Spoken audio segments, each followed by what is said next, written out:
ನಮಸ್ತೆ ವೀಕ್ಷಕರೇ, ಇದು ನಮ್ಮ ಸಂಬಂಧಿಕರಲ್ಲೊಬ್ಬ ಹಿರಿಯರು, ಸುಮಾರು ಒಂದು 75 ವರ್ಷದವರು, ತುಂಬ ಅವರು ಒಂದು ನಾಲೆಜ್ ಇರುವಂಥವರು. ಅವ್ರು ಹೇಳಿದಂಥ ಮದ್ದು ಇದು. ಏನಂದರೆ, ನಮಗೆ ತುಂಬ ಕೆಮ್ಮಾದಾಗ ಏನು ಮಾಡಬೇಕು ಅಂತ ಕೇಳಿದಾಗ ಅವ್ರು ಹೇಳಿದ್ದು, ಲಿಂಬೆಹಣ್ಣನ್ನು ಈ ರೀತಿ ಒಂದು ಲಿಂಬೆಹಣ್ಣನ್ನು ತೆಗೆದುಕೊಂಡು ಈ ರೀತಿ ಸಣ್ಣ ಸಣ್ಣ ಹೂಳನ್ನಾಗಿ ಮಾಡ್ಕೊಳ್ಳಿ.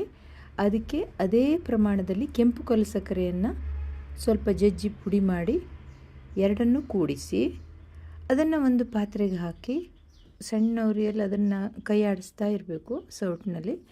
ಇದರಿಂದ ಕಲ್ಲು ಸಕ್ಕರೆ ಎಲ್ಲ ಕರಗಿ ಈ ಲಿಂಬೆಹಣ್ಣಿನ ಜೊತೆ ಸೇರಿಕೊಂಡು ಅದು ಒಂದು ಪಾಕ ಬರುವಲ್ಲಿವರೆಗೆ ಅದು ಎಲ್ಲವೂ ಕರಗಿ ಪಾಕ ಬಂದು ನಮಗೊಂದು ಅಂದಾಜಾಗ್ತದೆ. ಅದು ಚೆನ್ನಾಗಿ ನೊರೆ ಬಂದು ಪಾಕ ಬಂದ ಮೇಲೆ ಅದನ್ನು ಸ್ವಲ್ಪ ಬಿಸಿ ಇರುವಾಗಲೇ ಬೇರೆ ಬೇರೆ ಬೇರೆ ಮಾಡಿಕೊಂಡು ಒಂದು ಪಾತ್ರೆಯಲ್ಲಿ ಹಾಕಿ, ಒಂದು ಡಬ್ಬಿಯಲ್ಲಿ ಹಾಕಿಟ್ಕೊಳ್ಬೇಕು. ಈ ರೀತಿ ಪಾಕ ಬಂದ ಮೇಲೆ ಅದನ್ನೊಂದು ಡಬ್ಬಿಯಲ್ಲಿ ಹಾಕಿಟ್ಕೊಂಡ್ರೆ ಕೆಮ್ಮು ಬಂದಾಗ ನಾವು ಇದನ್ನು ಬಾಯಲ್ಲಿ ಹಾಕ್ಕೊಂಡ್ರೆ ನಮ್ಮದು ಕಫ ಕೂಡ ಕರಗುತ್ತೆ, ಹಾಗೆ ಕೆಮ್ಮು ಕೂಡ ಕ್ರಮೇಣ ಕಡಿಮೆ ಆದ ಅನುಭವ ನಮಗೆ ಆಗಿದೆ.